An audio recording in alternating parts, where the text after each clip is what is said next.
Live from the Century 21 Showtime studio in LaSalle, Ontario. You're listening to the Nick and Joe Show, where we talk about the people, places, and faces of our community.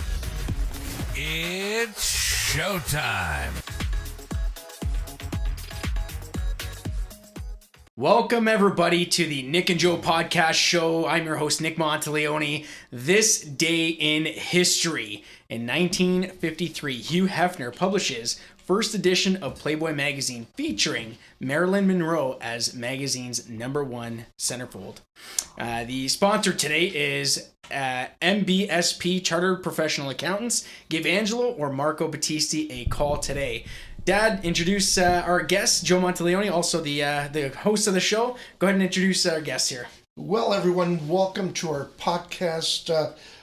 Today we have two guests here. A week ago, I was intrigued about an article in the Windsor Star on what's called the tiny house.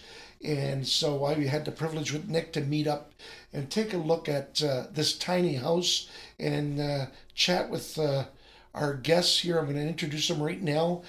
They're partners in crime, and I don't know, who did more work on that home, but you guys did a good job. Clark Gallie, welcome, Clark. Thanks for having me. And Nate Schaly. Did I say that right, Nate? Close. Schaly. Schaly, there you go. Nate is a graduate of McMaster University, Bachelor of Technology, Automotive Engineering Technology. Wow, there's a lot of science that went into that building, that home there. So it's a mouthful. Yeah, good, wonderful. And Clark started off his real estate career working to get his Bachelor's of Financing, minoring in Computer Science at the University of Windsor, while wholesaling two off-market real estate deals in 2016. Now, I Googled you guys, and there's a wider range of expertise here, but we're going to share that. So welcome, gentlemen, to this podcast show. And, the people in Windsor here, I'm sure a lot of them don't know or couldn't compute to what that article was really all about. It fascinated me because what you're doing here, it starts to be starting a trend, yet in Detroit, there's a community in Cass Corridor of what's called the tiny homes being built, which they have 25 different models. So where did you come up with your, well, we're not going to call it crazy idea because it's a fascinating story here. Who wants to start with this? Yeah, I guess I'll kind of dive into it. When you mentioned the Cass Community Project, it's funny because when we originally were kind of looking at ideas for this tiny home, I wanted to see what has been done before, right? Like you said, not a crazy idea. We're not reinventing the wheel here.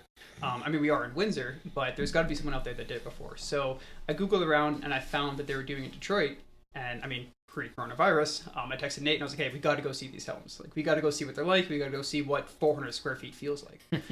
So I reached out to the owner of Cass Community College. She's like, yeah, come on by. We're doing tours. And, we're able to actually go inside these homes, see how they're constructed, see what it feels like. What can we take from there? What can we, kind of use to bring back to Windsor? It really, we kind of thought it beforehand, but seeing it in person in Detroit really helped kind of bring it to life. That's incredible. And when you reached out to them, did you let them know what your plan was, or are you just kind of, playing it as if you're just kind of checking things out? Did we have a plan there? It was kind of like, hey, these homes are cool. Can we? Yeah. The light bulb went up. But yeah. Of course, so when you first started this, you had to sell this to the city of Windsor, and they would have to buy into it. Was it difficult, or? Yeah, so there's actually been some bylaws in place since, when did they start that? 2018? 2018. Yeah, and no one was taking advantage of it. And I can't recall how we first came across it. I don't even remember. But we found out about this bylaw. It led us to the Cass community homes there, and we said, hey, we got to do this. So we started looking for property, and February we found 773 Assumption. We said this works, and we bought it, and rest is history, I guess. So when you guys are looking at, speaking of the bylaws, when you guys are looking at what kind of lot suits your needs. Obviously, you can't just grab any house with an alley, as an example, in the back and just plop a structure because of lot coverages and stuff like that. So what are kind of some things that you guys really look for when you're scouting out for, the right property? Well, when we first started, the rules were different. So they changed in June of this year, I believe. So it was slightly different when we purchased that property. There was some gross floor area requirements based on how big the primary house was. That's why the tiny house at Assumption is 598 square feet. That was the absolute maximum we could build it based on the primary residence. Now you can do anything up to 1,000 square feet as an accessory dwelling unit. As long as you mentioned, you meet lot coverage requirements, which is 10%. So 10% of the tiny home would be considered part of the existing green space that's out there, correct? So, or is it the full lot coverage? Full lot coverage. So if Okay. you have 10,000 square feet of lot, you can build 1,000 square feet of tiny home. Okay. And even though there's an existing dwelling, wow, that's amazing. Now, is again, because your project is downtown, and the listeners here and the viewers, they need to go drive by this place, because you can't believe that there's a home there in an alley. But looking at the project, people think, okay, there's a tiny home, but you're sharing utilities from the existing homes.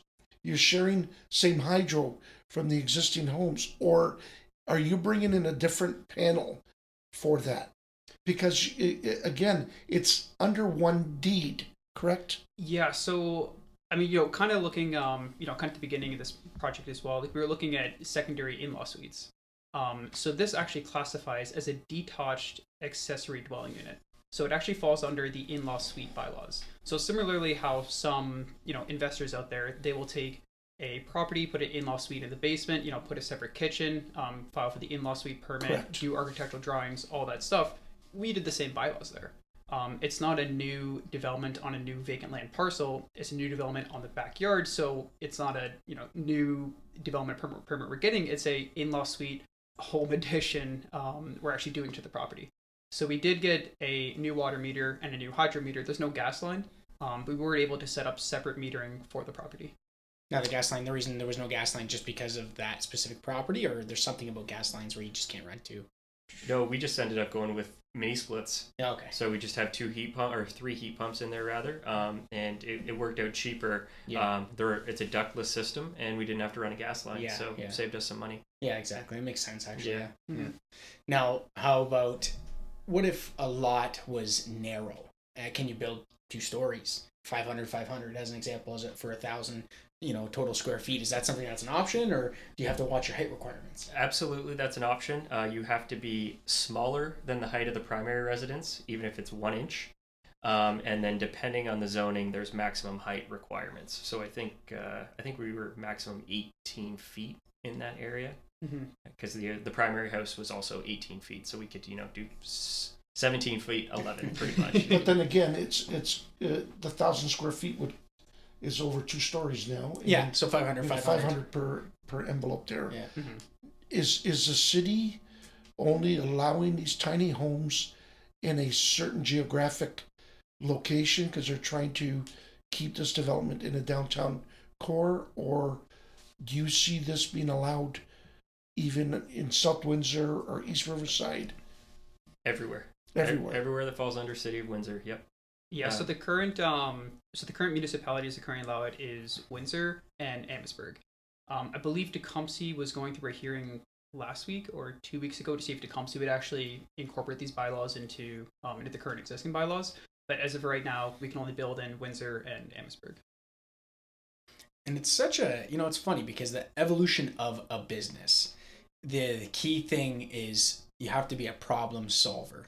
That's the main factor of any business, is you have to solve people's problems. You guys are solving the affordability crisis, right? The home affordability. So you guys are giving people the option now. Yeah, it might cost you more money to purchase the parcel, to purchase the house, because it has now 2 structures, but in return you're receiving supplemental income.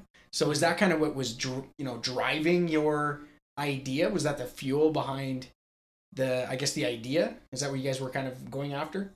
There's probably a swath of reasons why we went after this. Clark and I have tried many different businesses. We've had a property management company. We've done some online things with data mining and predicting rents. We've tried just about everything, but it always comes back to real tangible assets and real estate. And this hit. We like rentals. We wanted to get into new development. No one was taking advantage of this bylaw, so we just saw a place where we could slot in. And affordability is a huge part of it, right? Like, we're both relatively young guys, looking at, when I first got into the housing market, prices were, 40% of what they are now. Yeah. A new up-and-coming family cannot afford the average home. It just can't happen. So if you look at one of the things we're going to do early next year is show what $180,000 can get you with NC Capital versus what it gets you in the market, because we are now able to offer brand new homes at like entry-level price points. Everyone builds 2,000 square foot homes and up. It's impossible to find anything less than that in a new build. What was intriguing when we visited in Clark is that, of course, this home here that you built had an alley. But then I asked the question, what if you don't have an alley? And you basically said that the city will still grant you the home because you can come from the front, and as long as it has a walkway, it doesn't have to have a driveway that leads out to the back of this home. Is that correct? Yeah, so that is correct, because again, we still fall under the in-law suite permitting bylaws.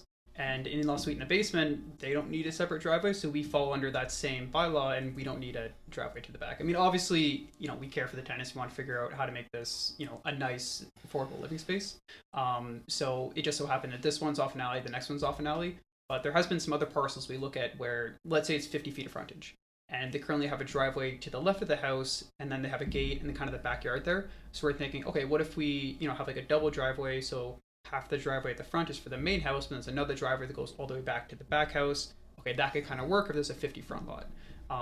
So we haven't done something like that yet. It's doable. We also want to figure out how it's, just a nice living space for the tenants as well that's in the back of that property. But in the core area, we're dealing with a lot of 30-foot lots. Yes. And a premium years ago would have been the 35-foot lot that allowed the driveway on the side. I mean, I grew up in a core area, and I had a 35-foot lot with a driveway went to a detached garage. So we're talking about a 30-foot lot. And I believe still today that the bylaw, the city of Windsor doesn't allow a driveway to in front of a home. It would have to be beside. So let's assume that the existing home you look at has no driveway. They're allowing you the auxiliary home to be built, and both tenants, you will say, would have to have street parking. No, so you've hit the one situation that's not allowed. If there's a house that doesn't have parking, and you are adding an ADU, you need to provide one additional parking space. Wow. Okay. Yeah. So there's because I said to myself, well, that's kind of crazy. Yep. Because you can take an area, you wouldn't have enough parking spots on a street parking. It would just create chaos. You're so absolutely that's right. interesting. So you said, sorry, you have to add one parking spot. So that means if you have one parking spot, let's just say, a very small driveway, you have to add enough for a second car. That's a good question. We haven't run into that specific situation. I don't believe so. I think if you have one parking spot in total, that's acceptable. As long as there's one spot. Yes. Yeah. Yeah. That makes sense. Because it's not a separate deeded Right. property and all that. And again, as I explained to Clark, years ago, I built a few homes on 30-foot lots. And they gave me the tag, the Info Lot King. They wrote a full-page article in the Windsor Star. But I got around with it because I dealt with homes that had alleys. So I was going to the Committee of Adjustments to get detached garages back then, which was allowed. And that's how I got around building these homes on 30-foot lots. But, your story is fascinating, and that's what I loved about it. And so let's go to the construction of this. and you're on a footing. Can it go on a slab? Yes. It can be built on a slab. So we're experimenting with a few different foundations on our next few builds. I don't know if Clark mentioned, but we have 4 more builds coming up. Not this next one, but the 2 after that. It's actually going to be on a 29.5-foot lot that we're going through the severance process right now. So that should be very interesting. With an alley. With an alley. Yep, exactly. Exactly. Good. But yeah, so as you saw, we have a full frost wall, a 6'7" crawl space, if that's what you want to call it. The next houses are actually going to be built on helical piles. We're not going to have any concrete at all. So we'll probably end up with 15 helical piles. Are you familiar with those? Have you seen them? Yeah, I've heard of it. No, So I haven't seen it. So it's basically like a 2.5-inch diameter steel pole with a screw at the very bottom of it, and you use a hydraulically driven auger with the torque sensor on it, and you drive it in till you get past the frost line of 48 inches, and once you meet a certain torque, you can stop driving it, you cut it off, and you put basically like a deck saddle on top of it. So we'll put 15 of those in, and then we'll run our floor beams along those saddles, and then we'll just set our floor joists on those beams. Wow, that's incredible. Yeah, so there'll be nothing touching the ground, and then we'll spray foam from the top down so that it's fully insulated and waterproof. And then for the 2 houses after that, we'll probably do a slab, and then we've done the 3.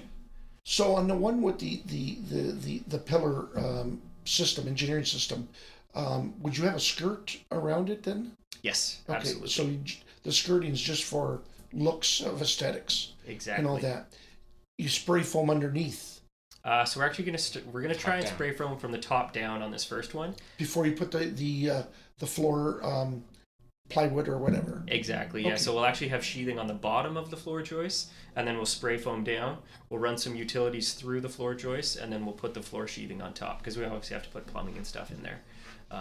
Just our drain pipes. So, really interesting. being that you're going to put sheeting underneath it, any concern of longevity of rotting of the wood, or do you kind of protect that somehow? So it's gonna be vented like a typical crawl space would, with a house that has a dirt foundation. Okay. Some of the homes built in late 70s, early 80s, kind of, they would just backfill the foundation, and it would be dirt. You put down a vapor barrier, and then you just put vents on the outside so that you insulate it, or so that you vent it at the appropriate times of year. We'll do the same thing. We'll probably take some protective measures just because we're going to hold these homes for a long time. So, we might spray it with some sort of protective coating just because it'll be easier to do it now than later. Okay, so you're doing that project there. Why not just go slab? Was this just seeing this model to see how it worked out from a engineering situation? Because you could have built it on slab, but you're trying the pillar system. So we want to also own more of the value chain, and the value that comes with building a house. We're partnering with a local home builder to start building these in a warehouse and start doing them prefab and ship them on site in 4 to 6 pieces. And just, us being entrepreneurial guys, we said, okay, how do we own more of this value system without, having to open up a concrete plant to get into foundations? And we came across these screw piles. I think our architect suggested it. And it's, very low cost to entry, compared to learning how to pour foundations. And they're actually quite common in some of the colder climates in Canada, and it's really easy to install.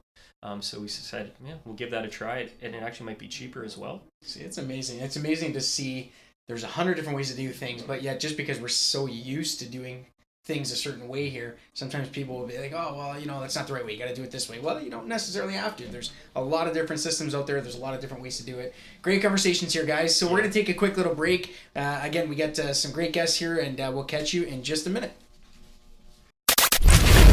So what do you think so far? Do you love us? Want to hug us? Want to send us some money? Yeah, I didn't think so. You're listening to the Nick and Joe Show, and with some guy named Chuck. If you're listening to the show on Apple, Google Podcast, Spotify, iHeartRadio, or Tunein, you can watch and see our beautiful mugs on social media, Facebook, Instagram, YouTube, and our website, C21Showtime.ca. We hope you're having fun. We know we are. This is the Nick and Joe Show. Welcome back, everybody, to the Nick and Joe Show. Again, my name is Nick Monteleone here, and with our amazing guests. Once again, our sponsor for the day, MBSP Chartered Professional Accountants. Give Angelo or Marco Battisti a call today. Dad, go ahead and introduce our guests once again, and we'll get back into the amazing conversations that we've been having. Thanks, everyone. We're here again with Clark, Gallie, and Nate Schaly from, I'm calling you every different name, but, these two gentlemen here, again, have built and are building an unbelievable product out in our community called the tiny home. These are homes that are built in residential areas that are allowed today. And even though this bylaw has been around for a few years, these two gentlemen are taking what is in place and taking it by storm. The one thing that was really interesting, and continuing our discussion, I came out to chat again to see your product, and that was the day or 2 days after the Windsor Star wrote the article. Mm-hmm. And so I said to Clark, I said, Clark, how many people came out to that open house? And you said, what, 100 people? Yeah, so that was just on the weekend. We had over 100 unbelievable. People. In total, I think we probably had, since after the weekend, I think in total, probably close to 200 in the span of maybe 2 weeks. Because we put the listing live and we got tons of interest from tenants. We wanted to be able to put it live and rent it by December 1st. We had some kind of tight deadlines. So I thought, okay, how can I get as many people to see this as possible? Reach out to the Windsor Star, reach out to a bunch of friends and family, got some videos done, some pictures, and ultimately had 200 people through and got it rented by then, so it paid off. Did you end up getting into some sort of a tenant bidding war at all? Or? A little bit. I think we had about 10 or 11 applications in total. It's renting for $10,000 a month. Good job, boys. Yeah, I mean, to be fair, we probably could have. There was tons of interest. Other than a couple more months up front, we pretty much got what we were looking for. Yeah, awesome. We had a lot of blood, sweat, and tears into this one, and our biggest concern was finding somebody that was going to just take care of it and love it as much as we have. Because it was honestly, we sat around and we were a little sad to see it go. We've spent so much time there over the last 6 months. Yeah, it's really become a passion project of sorts. For sure, it's not like just a general build, right? Where it's a dime a dozen, where it's the same thing over and over. It's something very unique that you guys have created, which is awesome. I love kind of what we talked about during break. About the evolution of homes, the evolution of construction, and this is something that's very different, because obviously it's not the norm. It's not something you see every day. So I applaud you guys on what you're doing. But we were saying for the listeners about, if we handed a subdivision to Google and asked them to basically develop, the properties there, it would look vastly different than what we have today. So you guys are taking kind of a piece of that philosophy and you're applying it, where you're being creative, thinking outside the box, and next thing you know, you got a tiny home in your backyard.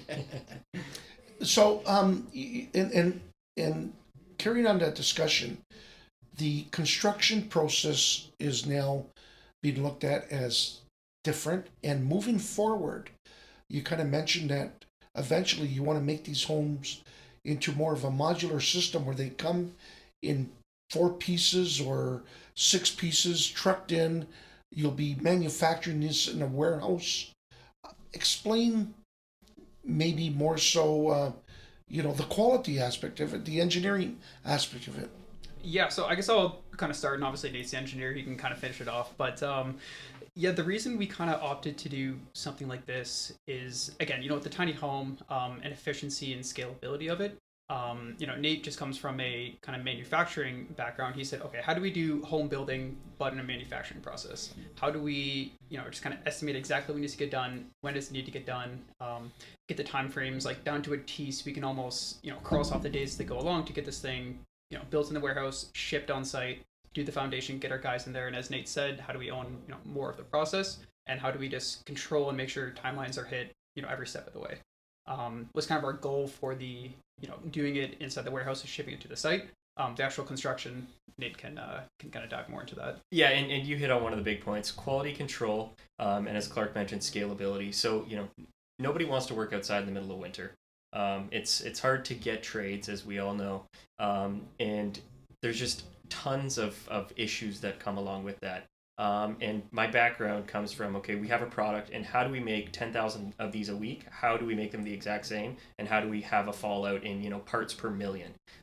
So, no quality issues whatsoever. So taking that mindset and looking at it, we said, okay, couple that with the tiny home and with our partner that we're working with, we said, how can we best scale this? So we came up with dimensions that we know can fit on a trailer without having to register for oversized loads in Ontario, and that's basically how we started designing the house. So for our next two houses that we're going to be building in January will both be built in a factory. So it'll be so we basically have 12-foot wide sections by 28 feet long. They'll be built on a custom trailer. So that section will be built in the warehouse. We'll drive it, we'll drop it in place with the crane, go pick up the other one, drop it in place, and we'll be on and off site in 2 or 3 weeks.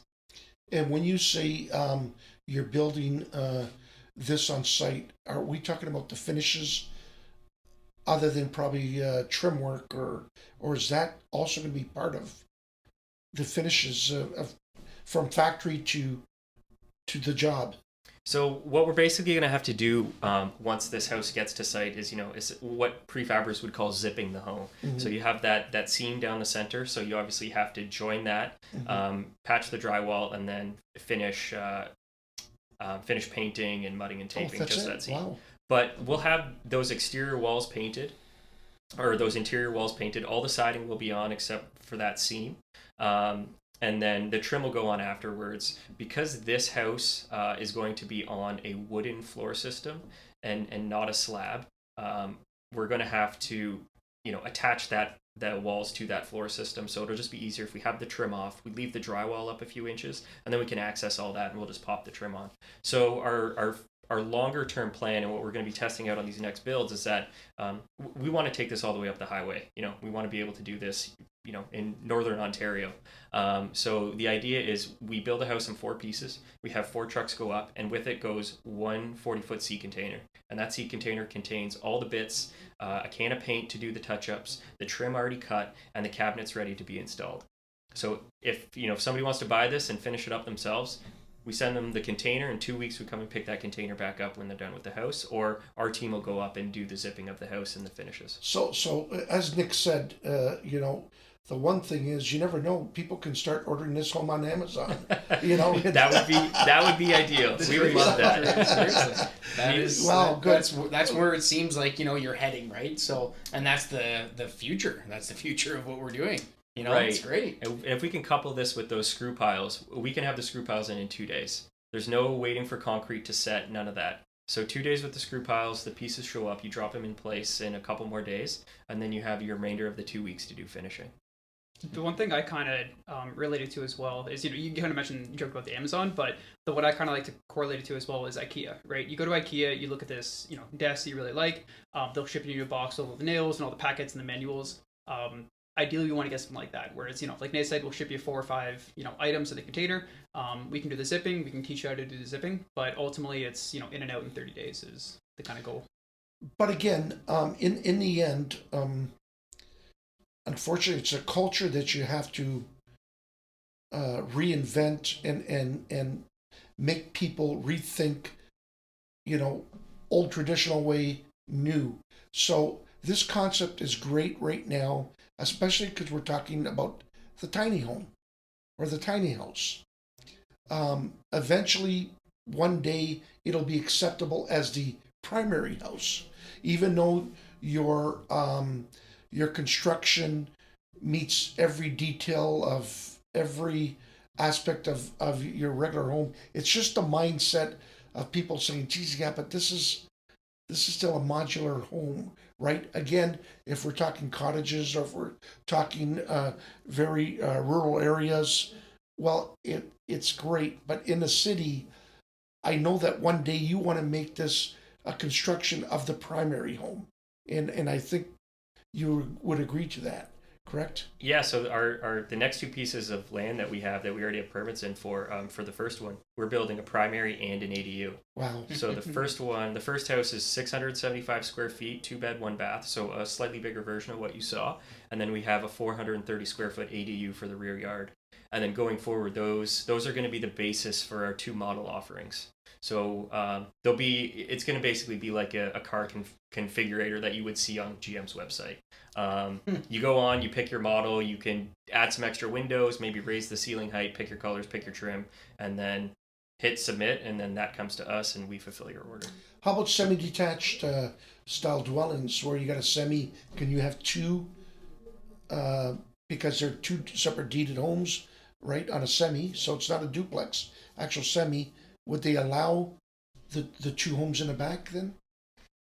Or you haven't attacked that one yet? Yeah, that one is not something we've come. We could absolutely, it could be done. I guess I guess it'd probably account for, if you're talking about the semis, that would probably be multiple units, and then it would come into land that maybe is a 4-plex land, and then we can kind of design around. No, but the semis are. We're not talking about side by side duplex. We're actually talking about semi-detached homes, which are 2 separate deeded homes. Yeah. Just that they're attached with a common wall.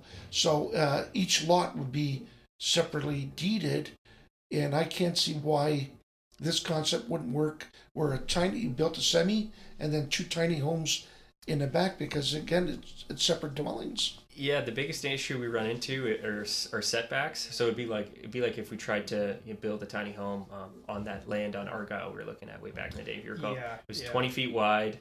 You could basically only put semi-detached on their townhomes. I think it's doable. Yeah, if you get an amendment, you can do anything, I guess. Yeah. Oh, good. Yeah. Good. Guys, it's fascinating. I thank you. I wish you guys the world of success. I love these stories. I love success. I love forward thinking. And again, the story intrigued me so much that, I'm passing over my torch. I'm no longer the infill king. You guys That's a big are torch. the king That's a big now. torch. But congratulations on your project. And again, I hope I see a lot of your products out there, and I'm going to at least say that I knew those guys when they were just regular guys. Thank you. We appreciate it. Yeah, we're really excited. No problem. We're excited as well, and thank you for coming in again, and everyone, thank you for visiting our podcast again. As we always end up, it's showtime here at Century 21. Thank you, gentlemen. Thank you so much. Thank you so much. Bye-bye. If you'd like to be a guest on our show, email us at joe@c21showtime.ca.